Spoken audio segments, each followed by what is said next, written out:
Attention, class. Class. Thank you. Got your attention? Good. You've slacked off too long with this 3-day president's holiday. Tonight, your assignment is to appreciate some good old-fashioned heavy metal! Cool! Tonight, Sneakers presents Alien Nation, Lost Innocence, and Negative. And you will enjoy $1 drink specials till 11 p.m. and $1.75 Coronas from 11 p.m. till closing. So come early. Doors will open at 7 p.m. And listen attentively. class. Tomorrow, there will be a test. I've got it bad, so bad. I'm like a teacher.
This is the band Lost Innocence. It's lose your holy. It's kind of just a play on words about faith. You know, don't lose your faith. You know, just keep your chin up. Don't. So maybe it should be don't lose your holy, or well, actually, the line before it goes when you lose your holy. You know, but you keep on fighting the fight. Surviving, waking up every day. Are those natural holes or are those man-made holes? They're road holes. Yeah.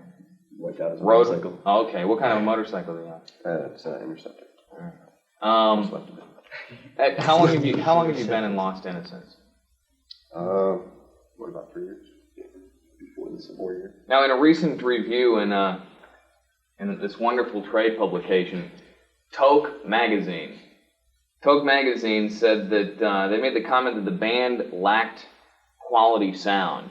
Now, was that a direct punch, Gordon? Did you take offense to that, or what were they talking about? No, they were referring to our first demo. See, when we recorded it and got it sent out to get packaged, somebody ran what's called Dolby X on it, and it lost a lot of the brightness to it.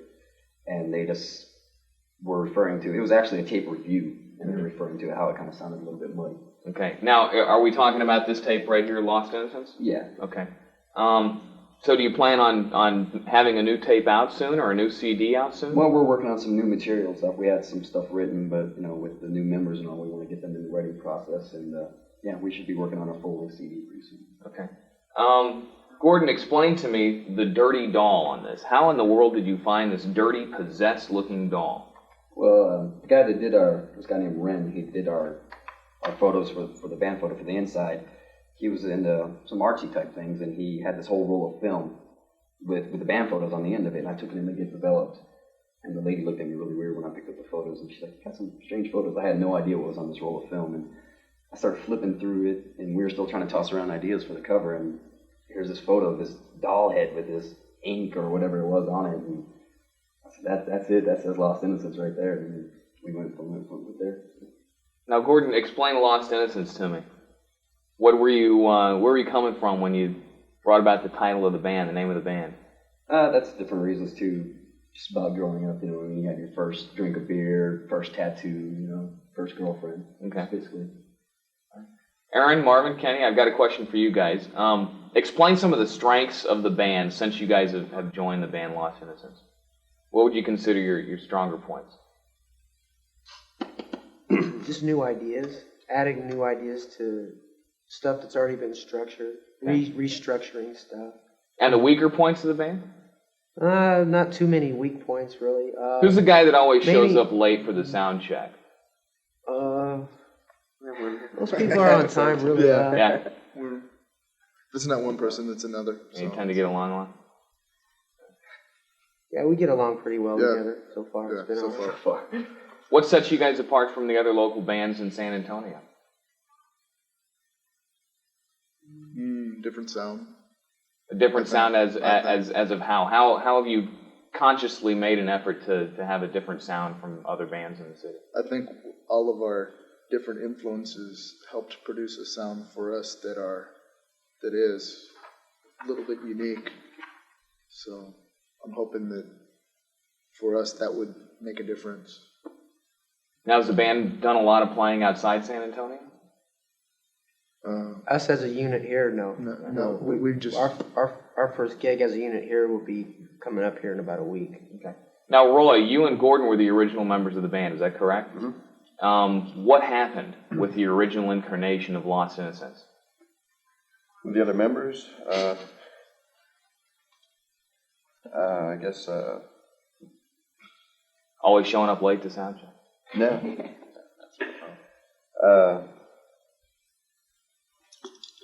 Personal preferences, I guess, on what getting along. Yeah? Getting along. You guys just didn't get along with them after a while? Yeah, and then we just having difference of opinions on what to play.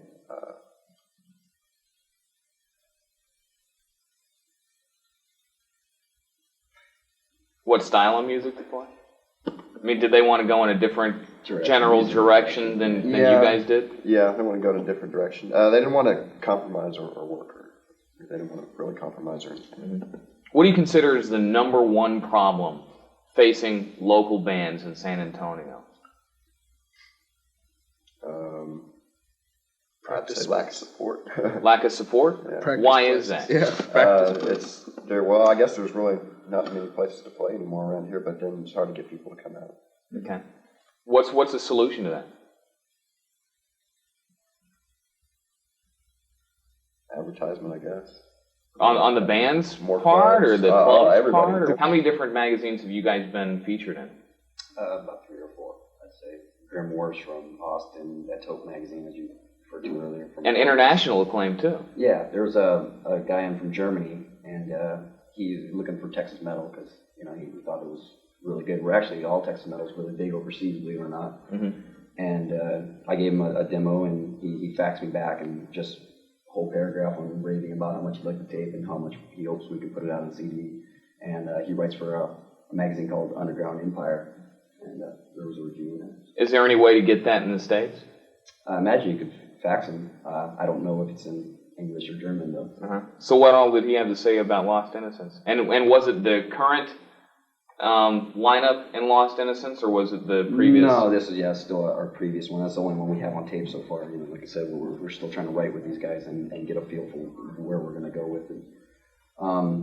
He liked the way that we had we kept to a roots kind of sound, but without being real heavy. Real modern. He don't like all the real modern stuff. He liked that we had a progressive edge to it, stuff like that. He thought that was really good. We did a nice mix to it. How did you find out about him? He came in my store, Yeah. looking specifically asking for Texas band. Okay, and speaking of your store, let me touch it real quickly on this aspect. Now, do you own a record store yourself? Yes, I do. Rock around the clock. Okay. So does Kenny. Okay, you guys are co-owners in it. No, he I have owns a his whole own. separate. Okay, what store do you own? Rock City Streetwear. Okay. Now, how does that help, or how does that put a strain on the band? Is it good for the band? Is it bad for the band? Or is it really indifferent? Oh no, it definitely helps the band. I've sold tons of our tapes. I mean, probably a majority of the tapes just right through the store, talking to people when they come in. They're asking about certain bands. I say, well, I'm in a band and this is what it's like. And oh, do you have a demo? So it's definitely helped. And you get to promote. I try to tell all the local bands to bring by flyers and tickets and stuff to get out there. How about on the national level? Is it possible? I remember hearing a story about the band Queensryche, and of course they came out of Seattle back in the early '80s, and they said that the way that they got a lot of their distribution from their original EP was to change around the channels of importing stuff and getting the distributors to send them stuff, and they sent stuff back out through the same channel. Have you all tried doing that? No, I sure haven't. We did a real limited amount on our first demo just to see how it would go over. Plus, the problem with the Dolby X being ran on it, we didn't want to promote it too much. Okay.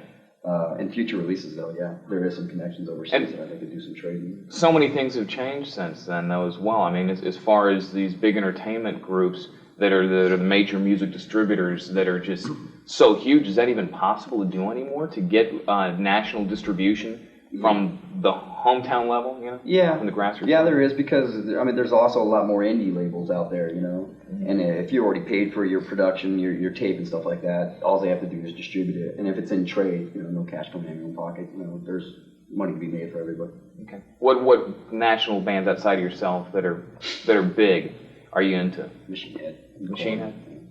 Sepultura and like older stuff. Ted Nugent, Neil Young, Leonard Skinner. Yeah. Older Metallica. Older Metallica stuff? Not into the new Metallica? Nah, not really. Carcass, Slayer. Yeah? Still like the newer Slayer stuff that's coming? No, not really. No? Not really. Just older stuff. I like the Slayer stuff, old Iron Maiden, old school metal stuff, old Iron Maiden. And tell me a band that really sucks. What band do you just hate and despise? Well, top 10 or just... Right. Just your number one, man. Your number one most Bush. hated band. Bush, definitely. Don't hate Gavin because he's beautiful. Right.